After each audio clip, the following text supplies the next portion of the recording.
सुचरिता हमारे साथ में। सुचरिता, आप बता रही थी कि इन रेबल को लेकर के टोन बदला है, जो रेबल कैंडिडेट से विद्रोही उम्मीदवार है उनको लेकर के कांग्रेस की टोन बदला है।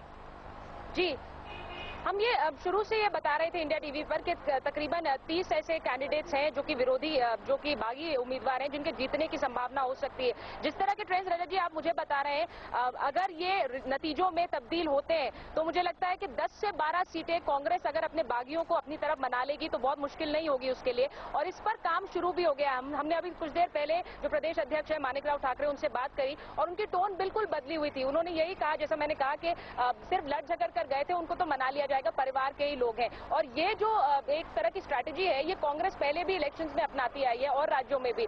तो ये जो फीलर्स हैं ये जाने शुरू हो चुके हैं, क्योंकि उन्हें पता है कि अगर 10-12 सीटों की जरूरत पड़ती है, ऐसे में ये जो बागी उम्मीदवार हैं जो खुद भी इंटरेस्टेड है, आतुर है वापस पार्टी में आने के लिए, उनका सहारा लिया जाएगा। और इसके लिए जो तमाम स्ट्रैटेजी है वो कल से ही शुरू हो गई थी, काफी दिनों से इस पर काम किया जा रहा था। और जो हमें संकेत मिल रहे हैं, कांग्रेस इस पर पूरी तरह से अपनी नजर बनाए हुए, 10-12 सीटें बहुत मुश्किल उसके लिए नहीं होगी अगर ये ट्रेंड्स नतीजों में बदलते हैं।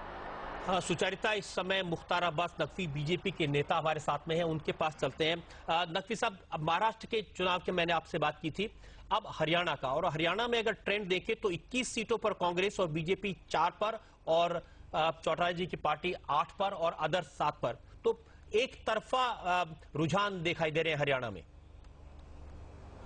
देखिए, हरियाणा में जब 2004 में हम चुनाव लड़े थे तब भी हम अकेले लड़े थे और लगभग 11% वोट हमें मिला था और 2 सीटें लगभग हम जीते थे। इस बार गठबंधन की बात चल रही थी, गठबंधन होता तो बहुत अच्छा होता, बहुत अच्छी टक्कर हम कांग्रेस की सरकार और कांग्रेस की सरकार के कुशासन को देते, लेकिन गठबंधन नहीं हुआ और हम अकेले लड़े। और जो गैर कांग्रेसी पार्टियां थी, चौटाला साहब हो या और लोग हों, वो भी अलग अलग लड़े। एक तो और खबर मैं आपको दे दूं नकवी साहब और अपने दर्शकों को भी, ओम प्रकाश चौटाला उचाना कलां जो उनकी कॉन्स्टिट्यूंसी है, हमेशा जहां से जीतते रहे वहां से वो पीछे चल रहे हैं। ओम प्रकाश चौटाला उचाना कलां से पीछे चल रहे हैं, उनके लिए कोई बहुत अच्छी खबर नहीं है।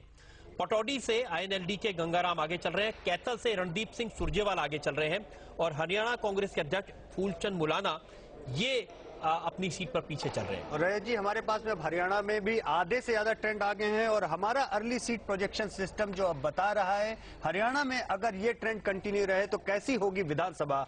हरियाणा की विधानसभा में 90 सीटें हैं, जिसमें से 57 सीटें कांग्रेस के खाते में जा सकती हैं, 18 आईएनएलडी के खाते में, बीजेपी 5, एचजेसी 5 और अन्य के खाते में 5 सीटें। यानी हरियाणा की स्थिति बहुत क्लियर, बहुत साफ दिखाई दे रही है। हमारा अर्ली सीट प्रोजेक्शन सिस्टम ये बता रहा है कि हरियाणा में एक बार फिर से कांग्रेस की सरकार बननी तय हो चुकी है।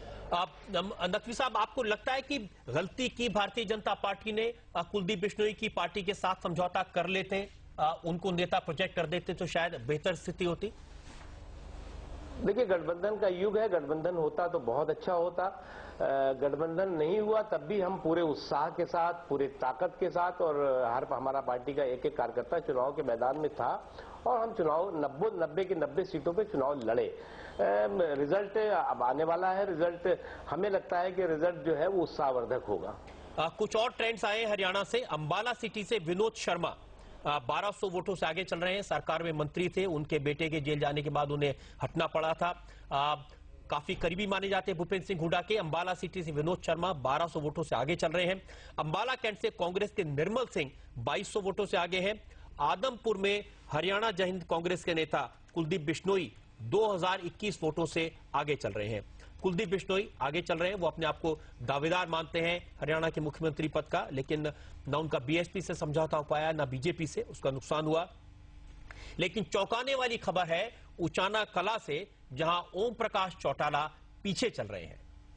निश्चित तौर पे बहुत महत्वपूर्ण ट्रेंड है, यानी अभी तक भी स्थिति बहुत ज्यादा हरियाणा की क्लियर नहीं है। हालांकि उचाना कला जिस तरह की उनकी बहुत स्ट्रांग होल्ड सीट है, उसमें कोई आश्चर्य नहीं होगा कि आने वाले समय में अगले कुछ एक घंटे भर के अंदर हमको ट्रेंड पलटते हुए भी दिखाई दे। लेकिन फिलहाल जो हमारे पास में आंकड़े हैं, जिसके आधार पे हमारा अर्ली सीट प्रोजेक्शन सिस्टम काम करता है, उसके हिसाब से इंडिया टीवी पे हम इस बात की जानकारी अपने दर्शकों को दे रहे हैं कि हरियाणा में जो ट्रेंड आधे से ज्यादा आ गए हैं उससे साफ पता लग रहा है कि आने वाली विधानसभा में कांग्रेस का बहुमत होगा। कांग्रेस तकरीबन 57 सीट जीत सकती है, आईएनएलडी 18, बीजेपी, एचजेसी और अन्य के खाते में 5-5 सीट। हमारा early seat projection system Maharashtra में भी कुछ इसी तरफ इशारा कर रहा है। 288 सीटें हैं, 132 तक कांग्रेस और एनसीपी का आंकड़ा जा सकता है। वहीं पर बीजेपी शिवसेना के खाते में 118 सीटें, एमएनएस के खाते में 11 और अन्य के खाते में 27 तक जा सकती हैं। ये सीटें और भी ऊपर नीचे हो सकती है, लेकिन एक बात तय है कि जो अन्य के खाते में 27 सीटें दिख रही हैं उसमें 18 ऐसे उम्मीदवार हैं जो कांग्रेस के रेबल कहे जा सकते हैं और कांग्रेस ने उन्हें मनाने की कवायद ऑलरेडी शुरू कर दी है। हमारे अभी संवाददाता सुचरिता ने जो जानकारी दी उसके हिसाब से वो ऑलरेडी इस काम में लग चुके हैं। यशवंत, जो हरियाणा के ट्रेंड्स हैं इस पर मैं चाहता हूं हेमंत आत्री का कमेंट। कांग्रेस 24 सीटों पर आगे चल रही है, बीजेपी 4 पर, चौटाला की पार्टी 14 पर और अदर्स 11। अगर ये देखें तो कुल मिलाकर कांग्रेस से ज्यादा ये सब लोग इकट्ठे होते हैं। देखिए रजत जी, जो यशवंत जी का जो अर्ली सीट प्रोजेक्शन सिस्टम है उसके आंकड़ों से मैं करीब करीब पूरे तरीके से सहमत हूं और इस तरह के संकेत पहले से ही मिल रहे थे कि कांग्रेस कहीं ना कहीं 52 से 60 के बीच में हरियाणा में परफॉर्म करने वाली है।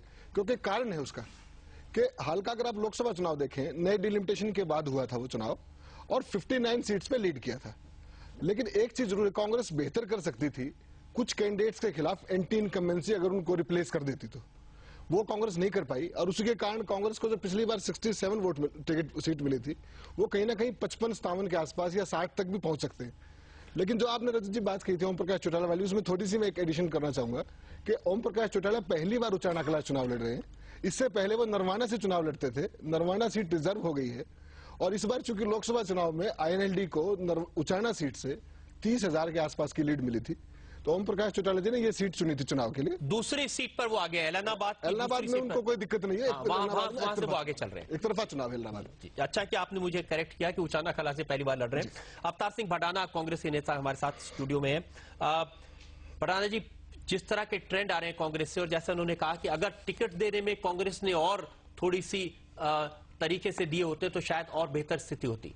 मैं इससे सहमत हूं कि कुछ ना कुछ टिकटों के वक्त थोड़ी सी और सावधानी बरती होती। जिन्होंने हमेशा कांग्रेस के लोकसभा के चुनाव के वक्त जिन्होंने कांग्रेस के खिलाफ काम किया था उन लोगों को अगर थोड़ा सा एहसास कराया होता तो बेहतर। मैं समझता हूं 70 के करीब हमारी सीटें आती। लेकिन मैं समझता हूं कि राहुल जी का जो हरियाणा का दौरा है और राहुल जी का जो स्टैंड है उससे पूरे देश में ही उनकी तरफ रुझान अच्छे हैं और हरियाणा को भी उन्होंने काफी हद तक बचाने का, राहुल जी का जो दौरा है उसने काफी सीटों को बढ़ाने का काम किया है। 27 सीटों पर कांग्रेस आ गया हरियाणा में, 4 पर बीजेपी और चौटाला की पार्टी 15 पर। आपको उम्मीद थी कि 15 सीटें, अब थोड़ी तो सीटें बढ़ेंगी इससे? नहीं, चुनाव के एंड वक्त हमें ऐसा नहीं लग रहा था, लेकिन चुनाव का जो ट्रेंड बदला बाद में आके लग रहा था कि वो 15 सीटें 18 सीटें। सर मैं इसमें सिर्फ ये जोड़ना चाहूंगा रजत जी कि ये सीटें चौटाला की नहीं बढ़ रही हैं, ये कांग्रेस की जो गलतियां हैं उसके परिणाम है। जो कांग्रेस ने गलती मान रहे हैं कि जो कांग्रेस ने कम से कम हरियाणा में 15 पैराट्रूपर्स उतारे हैं। आप सोचिए कि जो आदमी जींद से चुनाव लड़ता हो, जींद जिले से, उसको कालका में टिकट दे दिया गया है।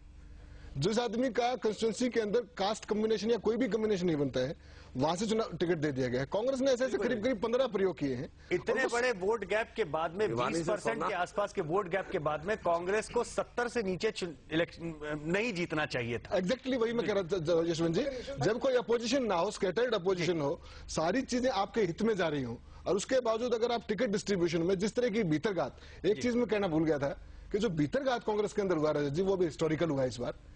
आप किसी भी सीट पर देखिए हरियाणा में कोई एक ऐसी सीट आपको नहीं मिलेगी जहां पर जबरदस्त कांग्रेस को भीतरघात नहीं है। उसके बाद भी अगर कांग्रेस जीत रही है तो उसका सिर्फ और सिर्फ एक कारण है कि अपोजिशन इज बैडली स्कैटर्ड। जी पुष्पेश जी, मुझे लगता है इसका एक अच्छा प्रभाव, कहीं आप जैसा आपकी विचारधारा हो, मुझे लगता है एक प्रभाव ये भी होगा कि भले ही कांग्रेस के कुछ नालायक उम्मीदवारों को जिनके खिलाफ एंटी इनकम्बेंसी वोट था टिकट दिया गया, कांग्रेस की संख्या कुल घटे, मगर कुल मिलाकर हुड्डा जी अब निर्विवाद मुख्यमंत्री के रूप में लौटेंगे और भले उनकी सीटें कांग्रेस के खाते में कम हो, उनके अपने लोग ज्यादा होंगे। मतलब नक्शल में भी कहा जा सकता है। एक इंटरेस्टिंग खबर दर्शकों के लिए है।